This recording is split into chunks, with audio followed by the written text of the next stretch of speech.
A partir de este momento comienza la sección editorial de Platica con Ángel. El nombre hoy es este: cuidado con la economía, 2 puntos. No haga caso de los sueños que venden. ¿Quién está vendiendo sueños? El bulto y los suyos. Yo ahorita voy a leer una nota que viene en el periódico El Financiero sobre esos sueños. Muy bien. Hablaremos, pues, de esos sueños que están concentrados en algo que se llama el paquete económico. Primero diremos en qué consiste el paquete económico. El paquete económico está constituido esencialmente por 3 documentos fundamentales.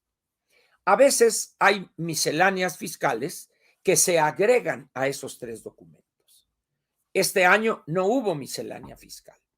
Hubo cambios ahí, ajustes en la ley de derechos, etcétera, pero básicamente este año no hubo miscelánea fiscal. De tal manera que el paquete económico cuenta con 3 documentos que son los tradicionales. 1. Los criterios generales de política económica para el año 2023. 2. Iniciativa de ley de ingresos. Y 3. Proyecto de decreto de presupuesto. Y vamos a explicar por qué lo digo en ese orden. Criterios generales de política económica para el año 2023. En este documento, que es un documento largo, porque hace un recuento de la economía de los primeros 9 meses, 8 meses hasta agosto, un recuento del comportamiento de la economía mexicana, la situación de las finanzas públicas y proyecta el comportamiento para los restantes 4 meses del año en curso, septiembre, octubre, noviembre y diciembre.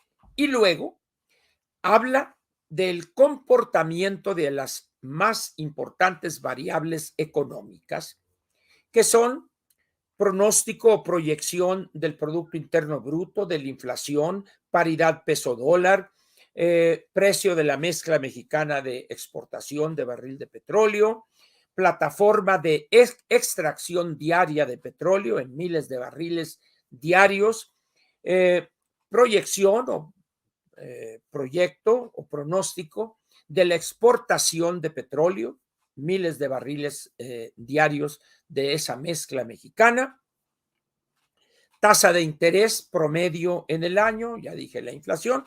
Entonces, con esas variables que se definen de acuerdo pues a los modelos econométricos o de acuerdo con las necesidades políticas de la Secretaría de Hacienda, es decir, del gobierno federal.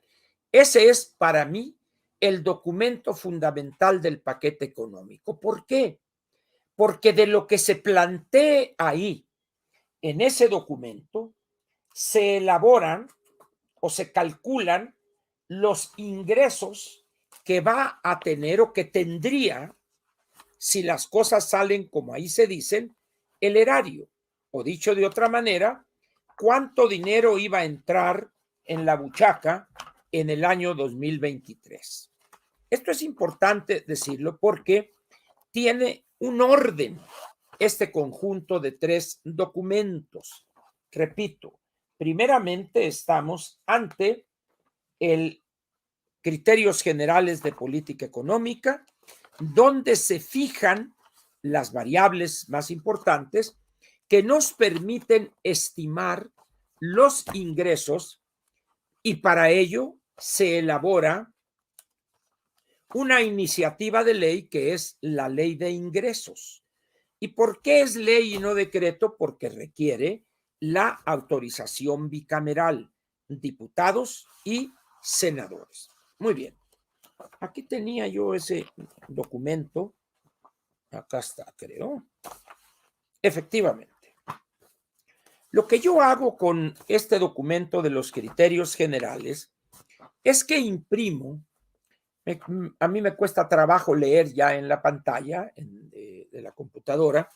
Entonces yo imprimo las hojas que necesito leer, estudiarlas para emitir una opinión sobre este criterio económico.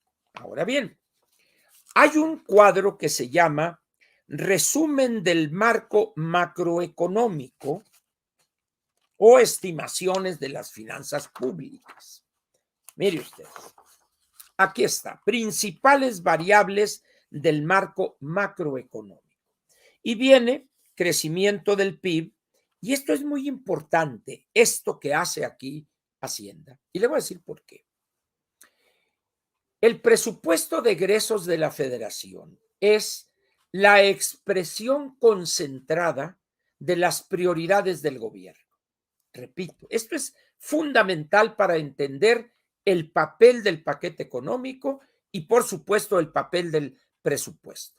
Repito, el presupuesto de egresos de la Federación, es decir, cómo se va a gastar el dinero que vamos a recibir, que dice, que proyecta la ley de ingresos, que se aprueba a más tardar el día último de octubre de este año, y luego Cámara de Diputados, que tiene la facultad exclusiva de aprobar el presupuesto, vence el 15 de noviembre. Muy bien. Ahí, en ese presupuesto, ustedes encontrarán la expresión, repito, concentrada de las prioridades de cualquier gobierno. Podrá un gobierno decir es que la educación, la salud, etcétera, pero si allí en el presupuesto así le hacen a educación y salud, no es prioridad del gobierno. Por otra parte, si el gobierno dice, no, a nosotros no nos interesan las obras de relumbrón, las obras hechas al vapor, sin estudios serios, nosotros estamos concentrados en seguridad, en educación, en salud, en infraestructura, pero si la parte más fuerte en cuanto a gasto de inversión se refiere, se va a tres ocurrencias, como es Dos Bocas, Tren Maya, Aeropuerto de Santa Lucía y otras tonterías ahí como el transísmico, porque no hay dinero. En ese momento dice uno, este hombre es puro cuento, eso de que la salud, la educación, téngale, lo que le interesa son sus caprichos. De ahí, pues, que afirmar que el presupuesto es la expresión concentrada de las prioridades de todo gobierno es totalmente objetiva. Muy bien. Entonces, nos dice la Secretaría de Hacienda. Crecimiento del PIB para 2023. Estimado, dicen ellos. Muy bien. Hay una forma de presentar esas estimaciones que es un rango para cubrirse o para tener una visión un poco más cercana a lo que será el comportamiento real. Este año, la Secretaría de Hacienda afirma que el crecimiento del PIB para el 23 oscilará entre el 1.2% y el 3%. Ese es el rango que plantea la Secretaría de Hacienda. Muy bien. Pero para fines de estimación de ingresos, de crecimiento de empleo, número de empleos, etcétera, se toma el promedio de los dos. 1.2 más 3 es 4.2, por lo tanto, se llama el crecimiento puntual, así se le identifica, es 2.1. Lo correcto, lo que ha hecho Hacienda en los años anteriores, es manejar ese promedio. Pero hoy, para vender una idea chapucera, mentirosa, del comportamiento de la economía el año próximo, toma no el promedio, 1.2 más 3 es 4.2 entre 2, 2.1, no. Toma el límite superior, 3.0, a sabiendas de que no se va a lograr. Pero eso le permite proyectar más ingresos, más número de empleos, más esto, más lo otro, para dar una idea equivocada y convencer a más ingenuos y babiantes seguidores. ¿Por qué? Porque el año que entra viene la elección del Estado de México. De entrada, pues, este paquete económico tiene esa falla de principio.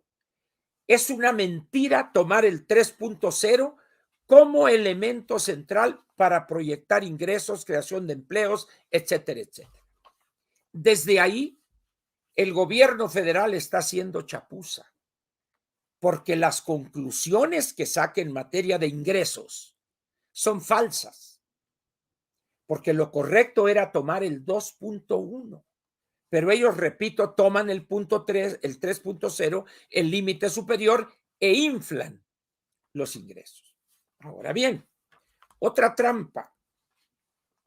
Si bien es cierto que la Ley Federal de Presupuesto y Responsabilidad Hacendaria, en el artículo creo que 31 o 32, viene un modelito matemático para determinar el precio de la mezcla mexicana de petróleo para el año 2023. Y ahí viene, en el mismo documento viene la fórmula. Entonces, la mezcla mexicana de exportación, el precio promedio arroja $68.70. Muy bien. Pero ¿qué es lo que sucede de acuerdo con especialistas? Es que esta es una subestimación.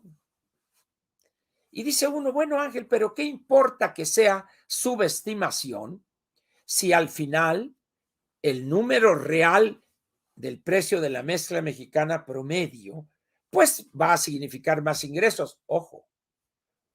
Pero a esa diferencia se le llama excedentes petroleros.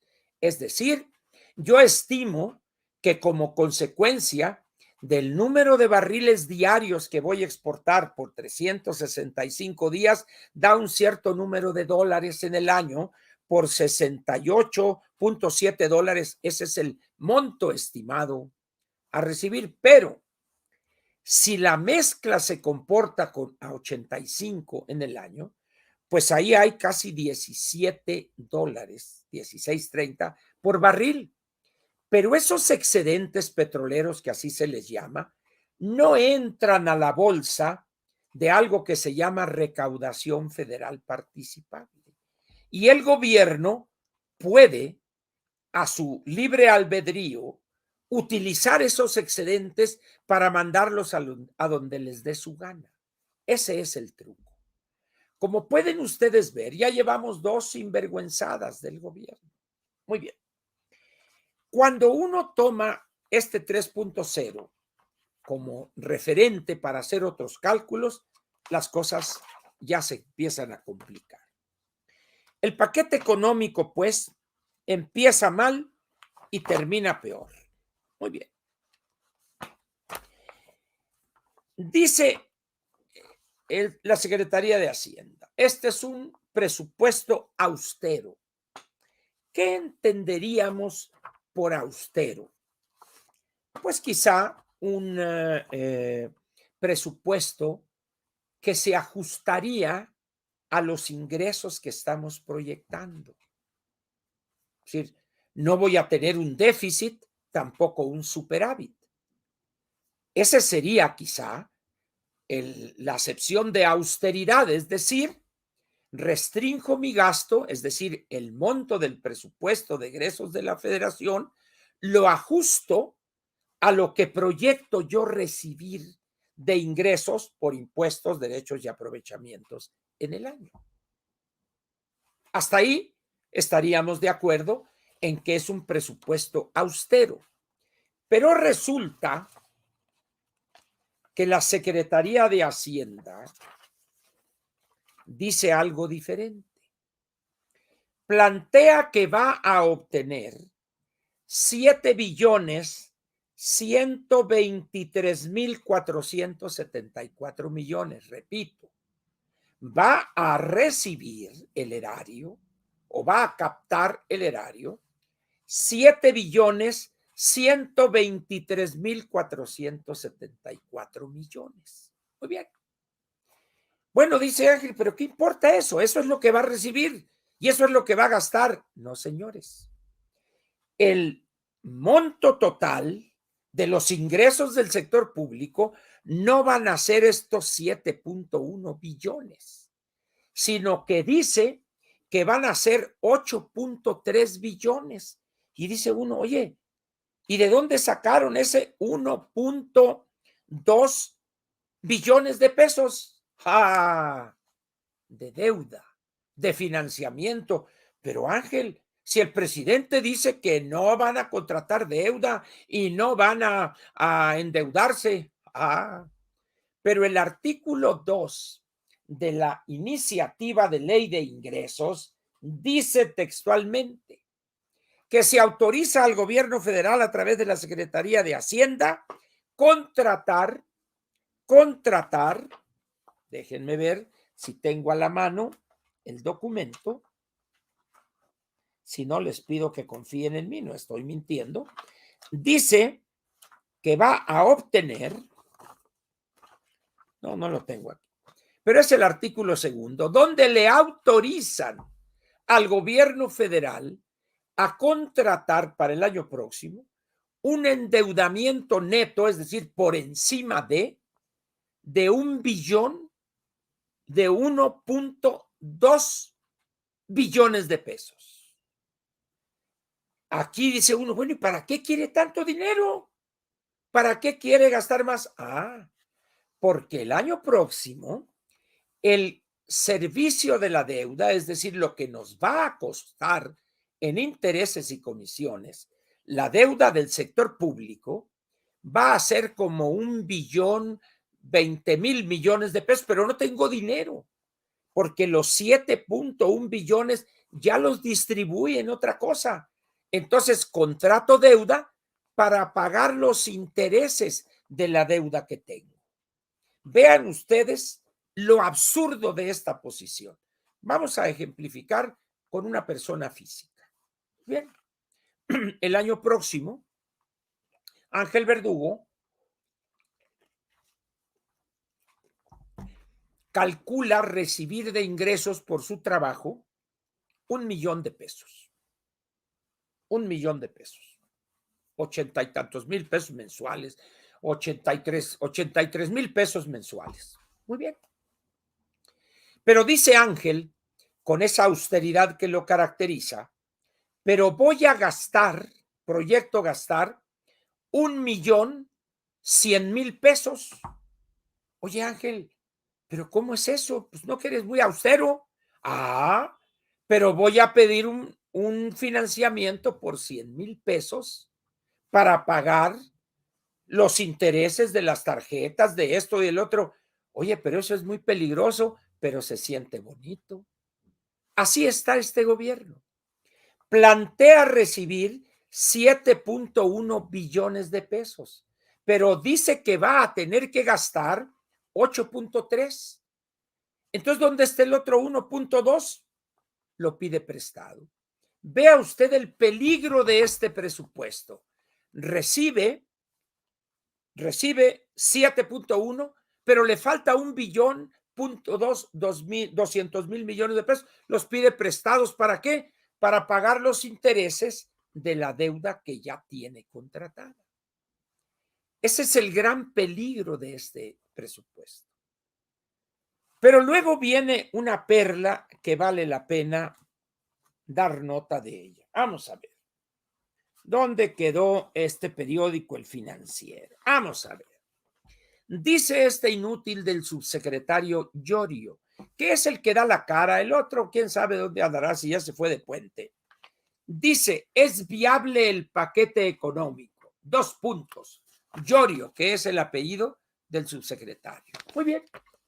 Pero vea usted aquí el cinismo de este gobierno y particularmente de este subsecretario. Dice, plan B, si no se cumplen los supuestos de ingresos, se reasignaría el gasto. No, pues que a toda madre, ¿no?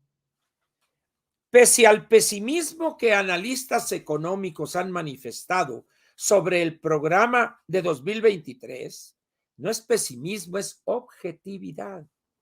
Este paquete es prudente, está blindado y es realizable, afirmó el subsecretario de Hacienda, Gabriel Llorio.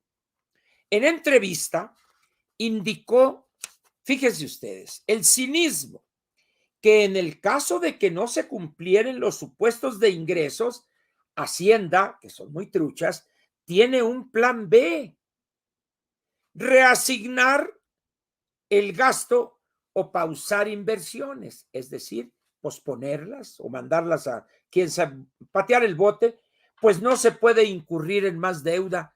El presidente viene diciendo desde antes de tomar posesión como tal que no iba a contratar deuda y ya ha aumentado 24% la deuda que le dejó el gobierno de Peña Nieto.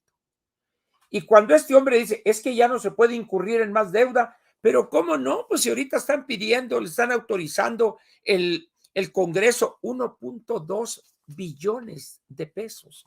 Pero luego dice algo más el subsecretario. Afirma Llorio que el paquete económico está blindado. Seguramente ese blindaje es con cartón corrugado o con papel crepé. Dice, dijo lo mismo que ya leí.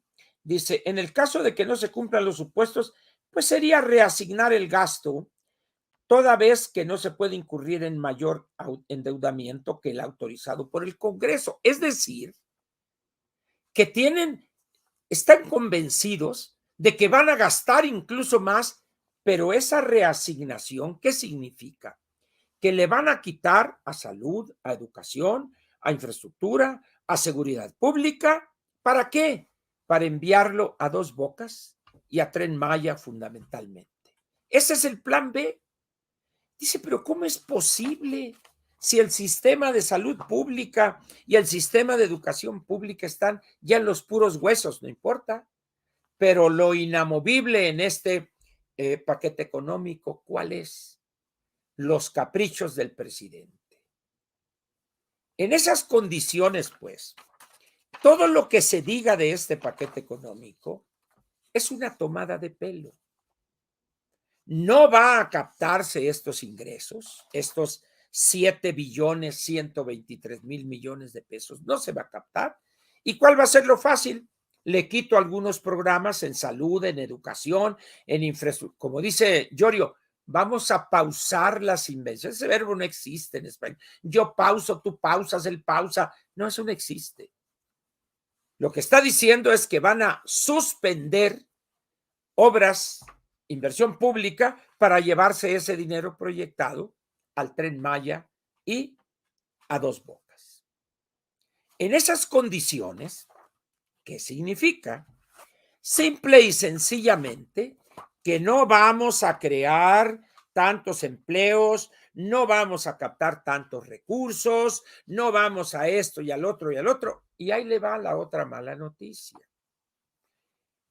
Resulta que está proyectado para el año próximo un monto para las pensiones contributivas, es decir, el compromiso de la ley del 73, más el programa de adultos mayores y algunos otros programas que tiene dádivas específicas. Eso va a sumar todo 1.7 billones de pesos. Eso significa que de los 8.2 u 8.3 billones, 2.8, 1.1 billones de intereses del servicio de la deuda, más 1.7 de las pensiones y de algunos programas del bienestar, 2.8. Es decir, que prácticamente la tercera parte del presupuesto, el 30%, si usted multiplica 8.2 por 0.3, 8.2, 24, 6, 2.7. El 31, 32% del total del presupuesto va a estar destinado o para pagar el servicio de la deuda o para las pensiones del 73, que sería 1.1 billones de pesos, más casi 600.000 millones de pesos entre las dádivas de programa de adultos mayores, que está proyectado como 340.000 millones de pesos, más todos los demás programas del bienestar. En esas condiciones, es evidente que quien va a sufrir, repito, sistema público de educación, sistema público de salud, inversión pública física, Seguridad pública, no habrá dinero para la Guardia Nacional, para mejorar su equipamiento, su infraestructura. No habrá dinero suficiente para las Fuerzas Armadas para modernizar su parque vehicular, su armamento, tecnología, etcétera. ¿Por qué? Porque una gran parte del dinero se va a ir a Dos Bocas y a Tren Maya. Podría seguirle dando a usted números y números y números y estaríamos bordando totalmente en el vacío. ¿Por qué? Porque ya Llorio acepta que tienen un plan B, van a pausar las inversiones. Hágame el favor, pausar las inversiones. Yo pauso, tú pausas, no es cierto, hombre. Las van a retrasar o las van a mandar para quién sabe qué, o las van a cancelar. Y segundo, reasignación del presupuesto. Partidas presupuestales para educación, para salud, para esto, las van a agarrar y van para el Tren Maya. ¿Por qué? Porque el presidente de la República dice, no me recortan un peso para Dos Bocas ni Tren Maya. Y al aeropuerto Santa Lucía le van a asignar nada más y nada menos que 800, casi 850 millones de subsidio, el doble del de este año, porque ese aeropuerto no es aeropuerto, no tiene vuelos. Es más, hace un rato, unas horas, hubo un incidente donde un avión de Aeroméxico tuvo que abortar el despegue porque allá al final de la pista se veían unos helicópteros militares haciendo ejercicios y entrenando ahí. Esa es la realidad de ese aeropuerto de Pedorrillo, de Aeropuerto Felipe Ángeles. Entonces, este programa, este paquete económico, es de mentiritas. Se elaboraron todas estas cosas con un solo fin, pasar el requisito burocrático, según ellos, de entregarle al Congreso una iniciativa de ley de ingresos y un proyecto de decreto de presupuesto. Partiendo de la base de que la ley de ingresos la pueden aprobar con el 50% más uno que lo tienen. Y el proyecto de decreto de presupuesto también tienen el 50% más uno en la Cámara de Diputados. Va a ver usted que no le van a cambiar una sola coma, acuérdese usted de mí. Una vez que pasen ese engorro, pues ya órale, ya gastar a como Dios nos dé a entender para satisfacer los caprichos del presidente de la República. En esas condiciones, pues, los análisis sobre el paquete económico y consecuencias y que las pensiones salen sobrando. Y salen sobrando porque el paquete económico está construido sobre una ficción. No vamos a crecer al 3% el año próximo. Si bien nos va, vamos a crecer el 1.6, 1.7. Si bien nos va. Este año no va a cerrar tampoco al 2.4%. Si bien nos va, vamos a cerrar quizá al 1.6, 1.7. ¿Eso qué significa? Una menor captación de recursos, una menor creación de empleo formal y una menor captación de impuestos. Esa es la verdad de ese paquete económico. Por eso, no tiene caso que yo lo canse a usted con números y números y números, que en realidad son simple ficción creada por un grupo de burócratas indignos y cobardes que se inclinan ante la voluntad del Todopoderoso, que es el bulto López Obrador. Pero ahora quiero cambiarle un poco el tema. Le voy a leer unos párrafos cortos que dice así: por su mayor parte, el ciudadano mexicano no cree en la ley ni es su obligación de cumplirla. No cree en la autoridad aún aunque la haya elegido. No paga impuestos, pero exige bienes públicos. No es tolerante con ni respetuoso de la diferencia. No tiene el hábito de asociarse para perseguir causas comunes. No es un ciudadano activo, atento a la cosa pública. No es solidario, no es participativo. Es un ciudadano receloso enclaustrado en sus intereses particulares y familiares. Muy bien. ¿Usted diría que esto que describen los párrafos que leí es verdad? ¿Duda usted que lo que dicen estos párrafos es verdad? ¿Considera que quien escribió esto está mintiendo? Es decir, ¿usted considera que el mexicano sí cree en la ley y sí considera que es su obligación cumplirla? ¿Acaso usted está tan mal de la cabeza que piensa que el ciudadano sí cree y acepta la autoridad y sí paga impuestos, que es tolerante, respetuoso de la diferencia, que tiene el hábito de asociarse para perseguir causas comunes? ¿Usted en verdad piensa que es un ciudadano activo, atento a la cosa pública, participativo, solidario? ¿Verdad que no? Pues estos párrafos donde describe de una manera cruda, pero objetiva, lo que es el ciudadano mexicano hoy en México, se llama doctor Héctor Aguilar Camín en su colaboración hoy en el periódico Milenio Diario, en un título de su colaboración que dice Ciudadanía, Democracia y Regresión Política. Suscribo totalmente lo que escribió el doctor Aguilar Camín. Por eso no les dije desde un principio, yo pienso esto, ¿no? O sea que si ustedes quieren lanzar ofensas o mentadas, en todo caso, es al doctor Aguilar Camín. Aquí está el artículo. Hoy, 14 de septiembre, publicado en Milenio Diario. Suscribo, repito, totalmente y compartiré con él las mentadas de madre que le lancen a él. Yo aporto a mi mamá, a mis dos mamás, las aporto para compartir con el doctor Aguilar Camín, porque lo que dice ahí es totalmente cierto, es objetivo, es crudo, pero no es ofensivo, porque es una verdad. ¿Y esto por qué lo saco a colación cuando ya terminamos de hablar del paquete económico? Por la gravedad de los asuntos que están hoy en la agenda política nacional. El panorama para la elección en el Estado de México luce complicado.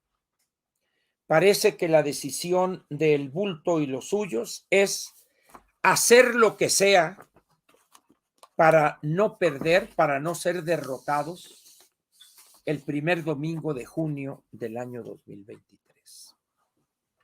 De tal manera, pues, que no debemos pecar de ingenuos. Si no queremos que esos designios se concreten, tendremos que salir a votar masiva y contundentemente. De otra manera, Morena y los suyos arrebatarán una elección crucial para las que se van a realizar el 2024. Ya sabe usted, el doctor Aguilar Camín ha descrito al ciudadano con una objetividad fuera de toda discusión. Y voy a leer otra vez lo que dice. El ciudadano mexicano no cree en la ley ni en su obligación de cumplirla. Con mayor razón va a aplaudir al bulto y a los suyos que violan y violan y violan la ley cada vez que se les antoja, incluyendo la Constitución. Sin embargo, ¿qué es lo que sucede en materia de violaciones de la Constitución o intentos de violación? El Poder Judicial a la fecha los ha detenido. Y no tengo duda que en esa violación flagrante de la Constitución, para transferir la Guardia Nacional, que es, de acuerdo al artículo 21 constitucional, una entidad civil, es una violación a la Constitución agarrarla y encuadrarla en la Secretaría de la Defensa Nacional. Lo correcto, ¿qué habría sido? Primero, reformar la Constitución y quitarle a la Guardia Nacional el carácter de civil y decir que es una organización militar. Y entonces sí, al ser militar, lo mandas a donde está la milicia, pero no al revés. Por eso, la acción de inconstitucionalidad que presentarán grupos de legisladores en las próximas semanas, no tienen muchas, tienen 30 días para presentarla. La Suprema Corte no podrá hacer menos que echar abajo esa adscripción a la Secretaría de la Defensa. ¿Va a ver usted? En esas condiciones, pues, ¿qué es lo que podemos decir para cerrar este año y frente a las elecciones en junio del 2023? Van a ser 4 meses muy difíciles en términos económicos y sobre todo de crecimiento económico. Hoy, 14 de septiembre, estamos prácticamente a fines del tercer trimestre. El tercer trimestre se compone de julio, agosto y septiembre. Ya pasaron 2 meses y medio. Quedan 16 días de este trimestre. Para fines de octubre, cuando todavía esté la discusión en la Cámara, en el Congreso de la Unión, de la iniciativa de ley de ingresos, vamos a conocer las cifras oportunas del tercer trimestre, oportunas del tercer trimestre de este año del Producto Interno Bruto.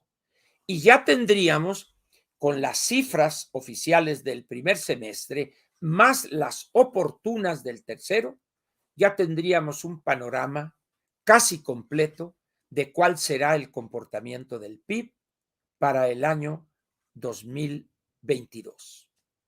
Y en función de eso, habría obligadamente que hacer un ajuste en términos del gasto, porque sabríamos que frente a esa reducción del crecimiento que se esperaría, los recursos que va a captar el erario para el 23 serían también más reducidos. Pero esperar de este gobierno eso, imposible. Por eso los últimos 4 meses de este año van a estar más difíciles que lo que podemos vislumbrar. Alta inflación, precios de productos básicos, bueno, vea la odisea que es para no pocos padres de familia el regreso a clases presenciales, el precio de los útiles, de los libros, de los uniformes, de los tenis, etcétera, etcétera. La inflación, posiblemente en caso de que hubiera una decisión dura en cuanto a elevación de las tasas de interés, de tal manera que podríamos llegar allá por junio, julio del año que entra o mayo, junio, a niveles del 11-12% de la tasa interbancaria, lo cual sería un golpe durísimo en materia de crecimiento económico y por eso esta gente quiere, órale, soltar dinero y ver y que esto y que el otro para sacar esa elección del Estado de México. Pero no podrán ocultar la realidad de estos 4 meses que nos faltan y los 12 meses del año 2023. Y por más mentiras que estén planteando en el paquete económico, la realidad ya está presente entre nosotros y se ha impuesto. Por eso, como dice Macario, la crisis fiscal no será el final del sexenio. La crisis fiscal ya la tenemos frente a nosotros. Dígase lo que se diga, este gobierno tuvo la gran habilidad para destruir en un tiempo cortísimo una economía que a jalones y estirones logramos construir en 30 años, que crecimos en promedio en esos 30 años al 2.3 anual, que logramos entregarle como mexicanos a este gobierno en fondos que se construyeron 15, 16 o más años y lo dilapidaron en cuestión de 12, 18 meses. Hoy no tienen un 5. Vea usted que les están autorizando más de $1 billón de endeudamiento. Y este año les autorizaron 915 mil millones de pesos. Quiere decir que entre este año y el siguiente, este gobierno se ha endeudado 2 billones de pesos. Nomás en el 21 y lo que nos 22, perdón, y lo que nos espera para el 23. Esa es la verdad. Todo lo demás que se diga es mala literatura. La gente no cree, la gente piensa que yo soy un mentiroso y que por qué no puedo ver a López. Claro que lo puedo ver y me río de él. Por supuesto, porque de un personaje como ese no puede uno tomarlo en serio. Cuando está reculando el señor frente a las bravatas y el día 16 defenderé la soberanía y les voy a mentar la madre al imperio, y como una sedita ahorita.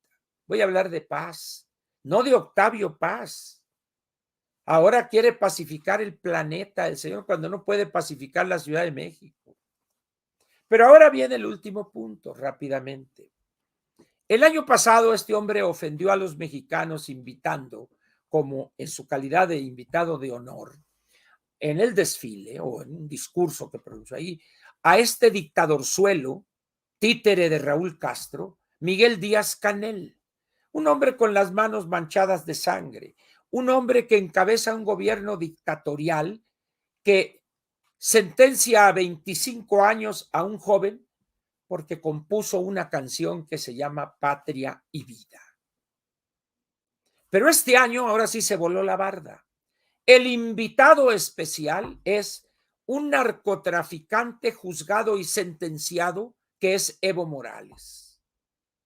La gente dice, es que salió libre, sí, pero salió libre por una amnistía que el gobierno en turno en ese momento, en aras de lograr la concordia nacional, envió una iniciativa al Congreso boliviano de amnistía y él fue beneficiado por esa amnistía.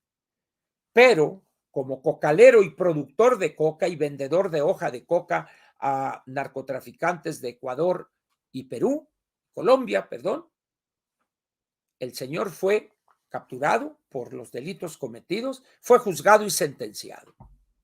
Ese es Evo Morales, el que aprovechándose de la ignorancia y el hambre y miseria y marginación de millones de indígenas bolivianos, llega a la presidencia de ese país y 3 veces gobernó y quiso una cuarta, y ahí fue donde ya una gota derramó el vaso y vámonos, vas para afuera, bonito. Ese es el invitado de honor que vamos a tener estas fiestas patrias en México. ¿A quién va a invitar el año próximo? ¿A Daniel Ortega y su poetisa esposa, quizá? Pues en un chico rato, dijo aquel, ¿no? Porque este hombre ha perdido todo sentido de la decencia política. El año pasado un dictadorzuelo y ahora un narcotraficante juzgado y sentenciado. Pues hay que traer ahora a un asesino, a un conculcador de las libertades democráticas del pueblo nicaragüense, como es Daniel Ortega. Sin embargo, la gente sencilla, los millones de... No aceptan esto. No lo aceptan. Bueno, va a llegar el momento cuando despierten de ese sueño de opio en el que viven, va a ser demasiado tarde. Hoy ya el daño está hecho y vamos a tardar quizá cuando menos de 15 a 20 años para regresar a noviembre del 2018. Acuérdese usted de mí. Cualquiera que llegue a la presidencia de la República el 1 de octubre del 2024 va a encontrar una economía postrada, un país en ruinas y unas finanzas públicas en la inopia. El que llegue al margen de si es de la coalición Va por México o es de la coalición, juntos haremos historia. Ese es el gran mérito que ha tenido el bulto. Destruir a este país, su economía, pero también destruir la posibilidad de un mejor futuro para millones y millones de mexicanos. Por ese individuo votaron más de 30 millones de mexicanos. Por ese votaron. Esta tragedia que tenemos es lo que han obtenido. Así es que no se quejen mañana lo que no supieron defender como varones el 1 de julio del 2018. Muchas gracias. Aquí termina la sección editorial de Platica con Ángel correspondiente al miércoles 14 de septiembre del año 2022.